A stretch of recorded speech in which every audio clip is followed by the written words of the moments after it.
El siguiente segmento es clasificación F, formativo, educativo cultural. A, apto para todo público.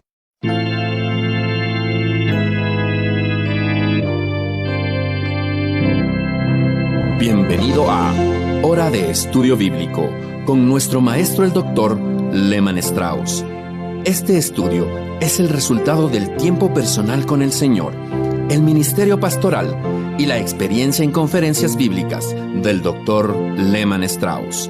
Él nos instruye y alienta con la enseñanza de la palabra de Dios. Ahora, el Dr. Strauss. Abra su Biblia, por favor, en Romanos capítulo 7. Vamos a proseguir con nuestro estudio, pero antes vamos a hacer un breve repaso para refrescar un poco lo que ya hemos visto. En los primeros versículos el apóstol Pablo elige el matrimonio como ejemplo de un principio general. El principio que Pablo declara en este versículo es reconocible por cualquiera que sepa algo en cuanto a la ley, ya sea judío o gentil o romano. La ley fue propuesta para el beneficio de las personas y liga a uno solo durante sus días de vida terrenal. Pablo, para dejar en claro ese principio, escoge la relación matrimonial como ejemplo, como ilustración. La relación entre dos personas solo las liga mientras ambas partes o personas estén vivas. Si una muere, deja de operar en el matrimonio. Por eso, cuando uno muere, el otro queda libre para casarse nuevamente. Ahora, los versículos 2 y 3 del capítulo 7 de Romanos dicen que una mujer está casada por ley a su marido siempre y cuando su marido permanezca con vida. Pero cuando el marido muere, ella se libra de esa ley en cuanto al esposo y puede casarse con otro hombre. De hacerlo cuando su marido estuviese con vida, sería adulterio. Ahora, ¿por qué casarse nuevamente en una ocasión la hace adúltera y en otra no? La respuesta es simple: el segundo casamiento solo es legítimo si la muerte concluyó el matrimonio anterior. La muerte la libró de la ley que gobernaba su relación y ahora está en libertad de casarse de nuevo. Muy bien, después del principio del versículo 1 y la ilustración de versículos 2 y 3, Pablo pasa a la aplicación en los versículos 4 al 6. Estamos en Romanos 7, De la misma manera que la muerte concluye un matrimonio, la muerte ha terminado con nuestra esclavitud a la ley. Y el versículo 4 es muy claro: así también vosotros, hermanos míos, habéis muerto a la ley mediante el cuerpo de Cristo, para que seáis de otro, del que resucitó de los muertos, a fin de que llevemos fruto para Dios. Fue el cuerpo de Cristo el que murió en la cruz. A eso se refiere esa frase, el cuerpo de Cristo, en el versículo 4. Ahora, Pablo usa la relación matrimonial para demostrar que la muerte termina la relación y toda obligación. Cristo murió, su cuerpo murió en la cruz y por medio de nuestra unión con Él, por la fe, somos copartícipes de eso. Al haber sido unidos a Cristo por la fe, podemos decir que hemos muerto por medio del cuerpo de Cristo, y como hemos muerto, la ley ya no puede dominarnos. En la relación de marido y esposa, la muerte de uno de los dos es la que libera para poder volver a casarse nuevamente. Y en la vida cristiana es nuestra propia muerte en Cristo que nos libera de la ley para unirnos al Señor. Ahora, lo que queda en claro en estos versículos es que al pasar a ser cristiano uno cambia completamente de relación. Pablo ilustra un cambio de lealtad absoluto. Al final del capítulo 6, el contraste era con la esclavitud, mientras que aquí en capítulo 7 Pablo ilustra la posición del cristiano con dos matrimonios. El primero queda nulo por medio de la muerte, permitiendo que haya un segundo. Eso nos lleva a los versículos 5 y 6. Después de haber contrastado los dos casamientos y sus resultados en el versículo 4, Pablo ahora contrasta el lugar que la ley tiene en ellos. en el versículo 5, describiendo nuestra vida antes de conocer a Cristo mientras vivíamos en la carne. En la vieja vida, la ley era el medio que despertaba nuestras pasiones pecaminosas que nos llevaban a la muerte. Pero ahora, el versículo 6 dice, somos librados de la ley. Eso es lo que leemos en el versículo 6. Ya no estamos bajo la ley, fuimos librados. ¿Y ahora qué pasa? La emancipación de la ley no significa que ahora somos libres de hacer lo que se nos antoje. Nada de eso, mis amigos. La libertad de la ley se traduce no en una licencia para pecar, sino en otro tipo de ligadura. Y el versículo 6 lo deja en claro. Dice, somos libres de la ley por haber muerto para aquella en que estábamos sujetos, de modo que sirvamos bajo el régimen nuevo. Ahora somos esclavos, somos siervos, pero nuestra nueva esclavitud no es la de la ley. Habla allí del régimen nuevo del espíritu y que ya no estamos bajo el régimen viejo de la letra. ¡Qué hermoso cuadro, mis amigos! El viejo régimen era el de la letra, escrito en tablas de piedra, pero el nuevo pacto fue escrito por el Espíritu Santo en nuestros corazones. Esa es nuestra nueva esclavitud. Ahora, ¿esta ley aún ata al creyente? La respuesta es, antes que nada, no, en el sentido que nuestra aceptación ante Dios no depende de la ley. Cristo en su muerte cumplió con todas las demandas de la ley y para que nosotros fuéramos librados de ella. La ley ya no es nuestro amo y señor. Y ahora viene una nueva pregunta. ¿No estamos ligados en cierto sentido a una ley? Bueno, sí, en cierto sentido sí lo estamos. Nuestra nueva vida está ligada, pero no a la ley de Moisés, sino bajo el régimen de un nuevo espíritu, ya que Cristo es nuestro nuevo amo. ¿Y cómo le servimos bajo el régimen nuevo y no bajo el viejo de la letra? Dijimos que en cierto sentido seguimos siendo esclavos, porque la vida cristiana nos liga de alguna manera, pero el amo que servimos es el Señor Jesucristo y no la ley. La vida cristiana es servir al Cristo resucitado en el poder del Espíritu Santo. Bueno, eso es simplemente un repaso de lo que ya vimos hasta versículo 6. Ahora vamos a continuar desde Romanos 7:7.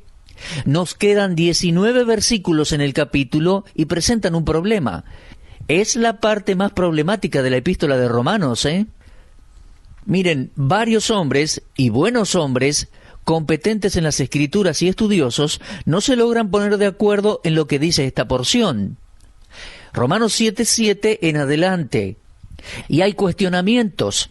¿Es la persona que está hablando salva o no? ¿Ha sido regenerada?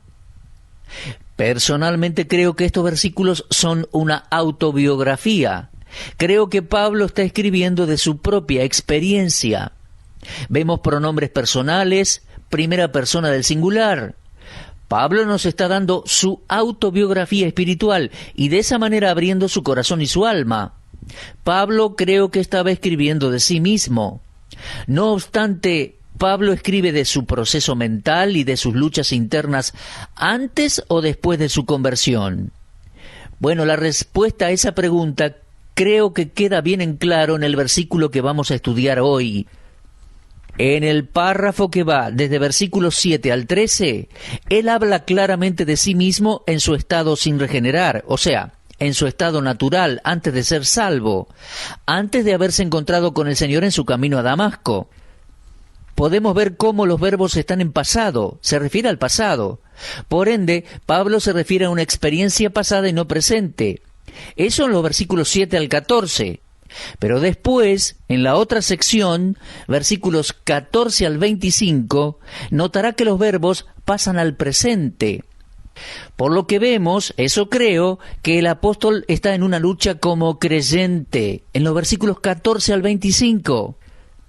Ahora, mis amigos, en esta sección de la epístola, Romanos 6, 7 y 8, a donde la doctrina de la santificación tiene mayor énfasis, tenemos la historia de 3 hombres. Estos 3 hombres son, en primer lugar, el hombre natural, luego el hombre carnal y en tercer lugar el hombre espiritual. Ahora, este análisis de los hombres aparecen también en otros pasajes de Pablo, en 1 Corintios capítulo 2, por ejemplo, comenzando con el versículo 14, y en el capítulo 3, versículo 1 también.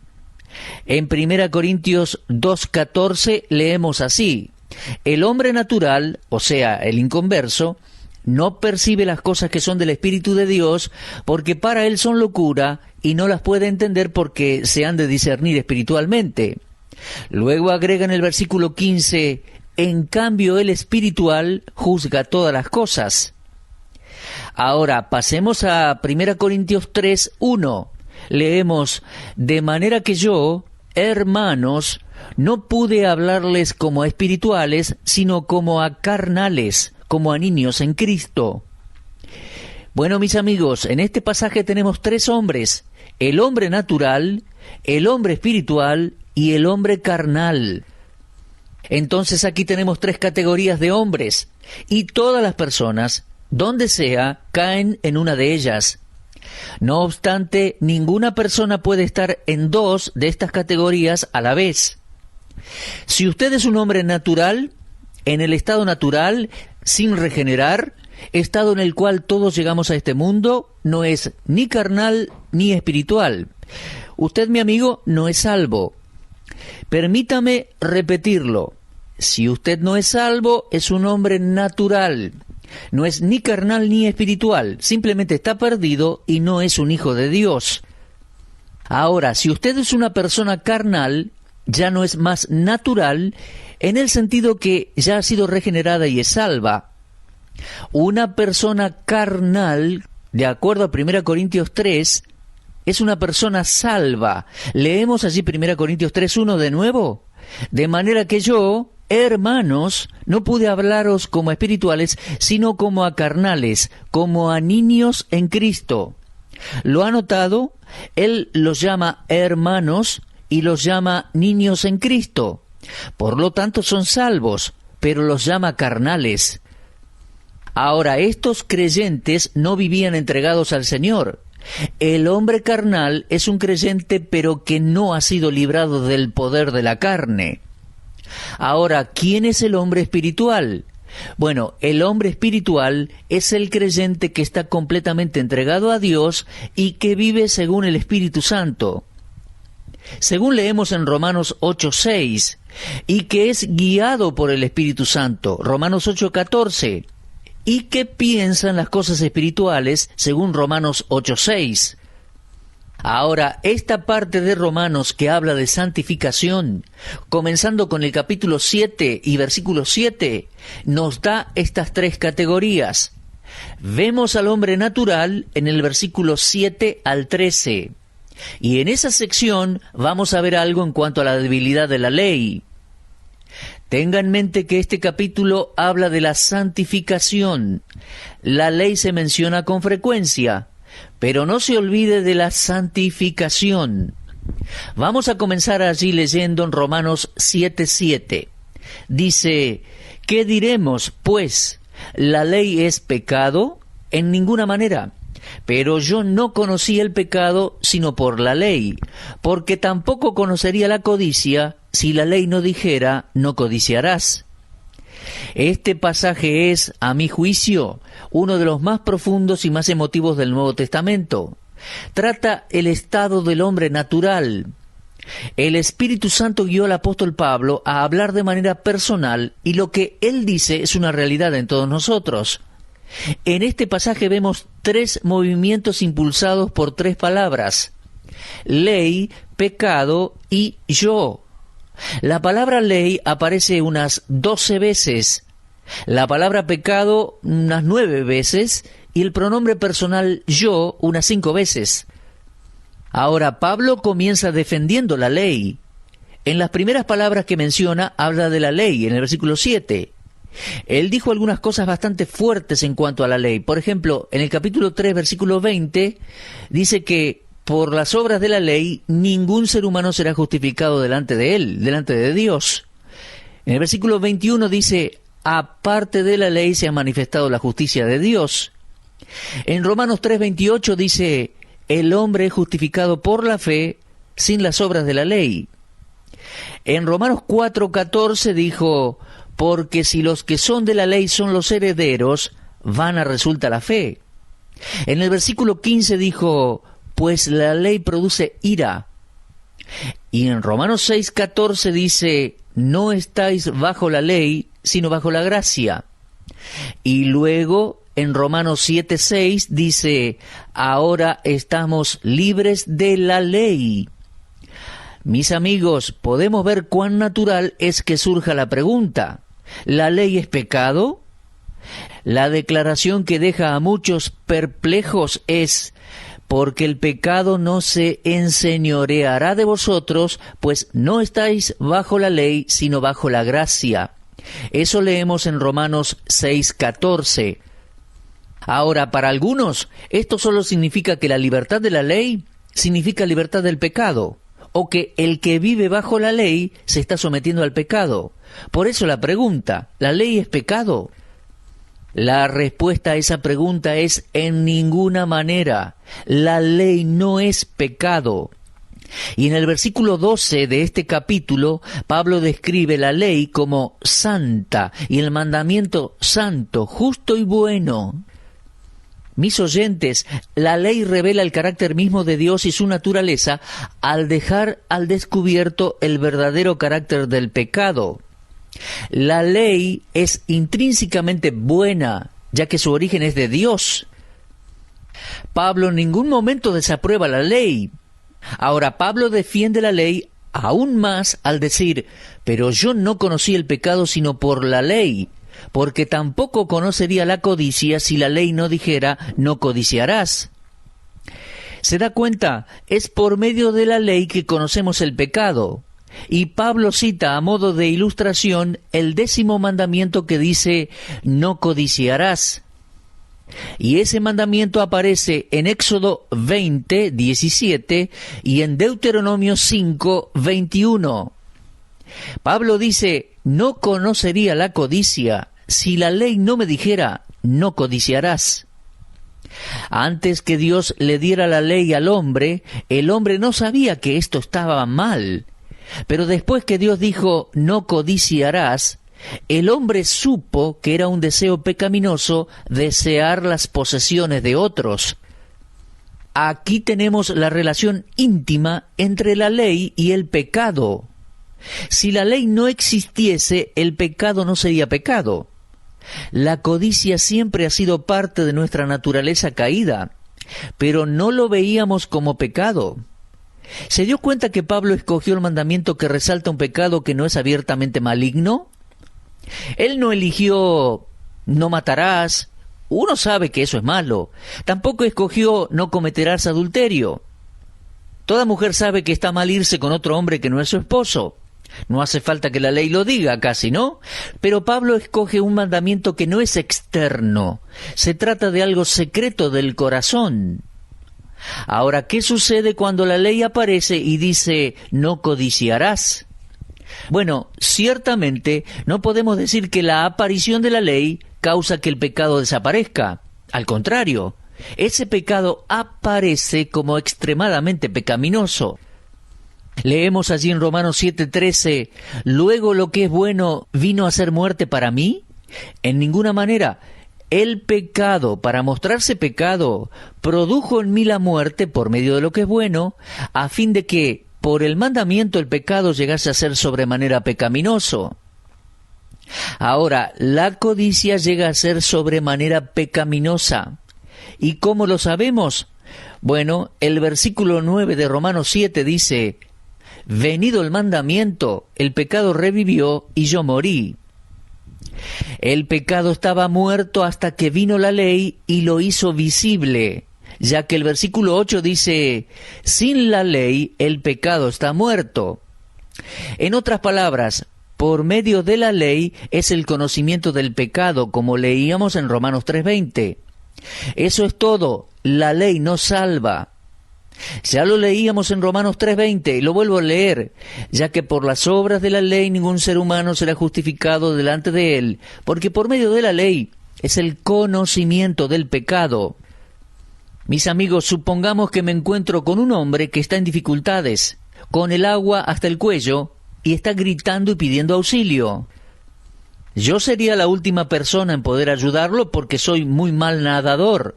Pero supongamos que este pobre hombre está ahogándose y pidiendo ayuda. Y yo voy y le digo, ¿cómo se metió en semejante situación? Y él me grita que no sabía que el agua allí era tan profunda y me pide por favor que lo saque, que lo ayude. Y yo voy y le digo, espere un momento, voy a escribir unas 10 reglas que le van a mostrar lo mal que está meterse en aguas profundas, en especial cuando uno no sabe nadar. ¿Y qué me va a decir el hombre? En su desesperación podría gritar, las 10 reglas no me salvan, necesito salvavidas, alguien que me rescate. Mi amigo, la ley cumplió su propósito, mostrarle al mundo qué es el pecado. Ahora el hombre necesita un salvador, porque si no, va a perecer.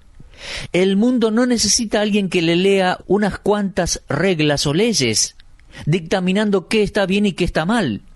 Tampoco necesita un código de ética. Está pereciendo, necesita un salvador. Está clamando, ayúdeme para que no muera eternamente. Y es por eso que Dios amó tanto al mundo que dio a su Hijo unigénito, el Señor Jesucristo, para que todo aquel que en Él cree no se pierda, sino que tenga vida eterna. Mis amigos, el Señor es el Salvador de todo aquel que cree. Incluso en Él hay poder para nuestra santificación. Estamos en Él, somos de Él, y estudiaremos en capítulo 8 que somos guiados por el Espíritu Santo a una nueva vida, llevar nuevo fruto para vida. Bueno, mis amigos, hasta aquí hemos podido llegar en el día de hoy. En nuestro próximo programa vamos a continuar con la descripción que Pablo hace del pecado en el versículo 8 de Romanos capítulo 7. Dios mediante, los espero en este mismo horario y en este mismo punto de encuentro. Será hasta la próxima. Por favor, repase la lectura de Romanos 7 y muchas gracias por habernos acompañado. Usted estuvo escuchando Hora de Estudio Bíblico con el maestro el doctor Lehmann Strauss. Si desea escuchar una vez más este mensaje, visite nuestra página en la internet www.bbnradio.org. Le dejamos la invitación para que el día de mañana nos acompañe aquí, en este mismo horario y punto del dial. Hora de Estudio Bíblico es una producción de BBN.